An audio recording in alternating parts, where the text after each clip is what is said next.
A fairly new congressman, somebody we supported, congressman from Maryland. I think he's the only Republican left in the state of Maryland, which is basically a Soviet throw-off, to be perfectly honest with you. Hell, what a disgrace. They're getting rid of the death penalty, massive taxes everywhere, attacking your right to have a firearm. I mean, that state, the government is just disgusting.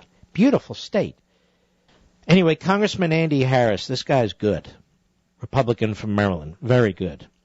And he has a back and forth with Dr. Tom Frieden. He's the director for the CDC, the Centers for Disease Control, and it's becoming more and more politicized, unfortunately. I want you to listen very, very carefully to this, because it tells you an awful lot about what's going on. Hat tip to our buddy Brian at Right Scoop. Go. Dr. Frieden, I have a great deal of concern about a document that my office got from the White House that talked about the cuts that were going to occur due to Republicans on affecting children. And I'm going to read their quote about vaccines for children. It says, in Maryland, about 2,050 fewer children will receive vaccines due to reduced funding for vaccinations of about $140,000. Did the CDC assist the White House in preparing that estimate? I would have to get back to you on that. You, as the director, don't know if you assisted the White House in preparing an estimate that was distributed to every member of Congress? On that specific number, I would have to give you. Okay, let's forget the number. Let's forget the idea of how vaccines for children are going to be affected by the sequester. Is this the Vaccine for Children program? No, it is not, sir. Which program is it? Is it 317? Yes, it is. And what did the President's budget do to 317? The President's prospective budget for 2013? The precise numbers I would have to get back to you. Does $58 million cut sound familiar? Yes. And what was the sequester cut? Again, the precise Does $30 million sound familiar? I would. You think that's around the ballpark, isn't it? So actually, the President cut the program twice as much in his budget. Can I assume that the President's proposed cut would have reduced funding to 4,100 children in Maryland?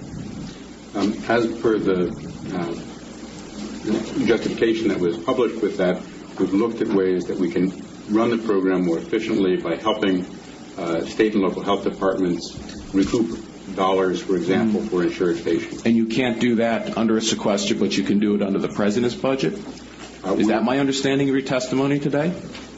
I would have to get back to you on that. So let me get it straight.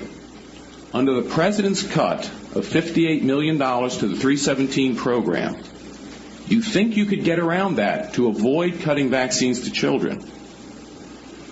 But under a sequester that the President blames on Republicans, you don't know if you can do that?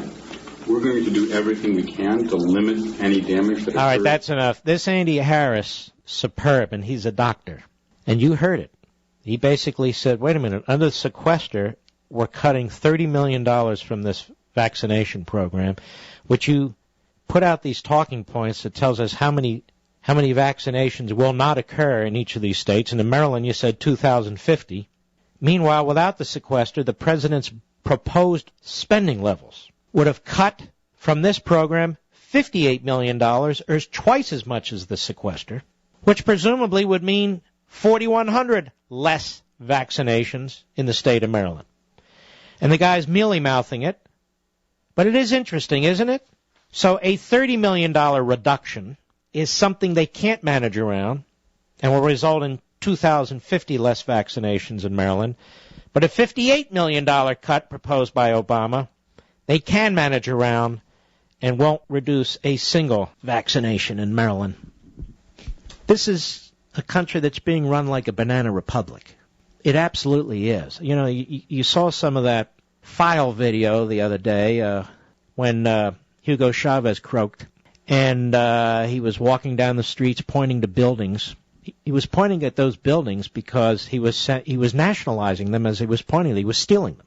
And his family have an estimated, or did, their estimated wealth was $2 billion. All of it stolen from other people, for the children. And I feel the same way. Obama, we're not doing tours, boom. Oh, we're cutting vaccinations, boom. We're doing this, we're doing that. Things that don't have to be done, but he's doing them anyway.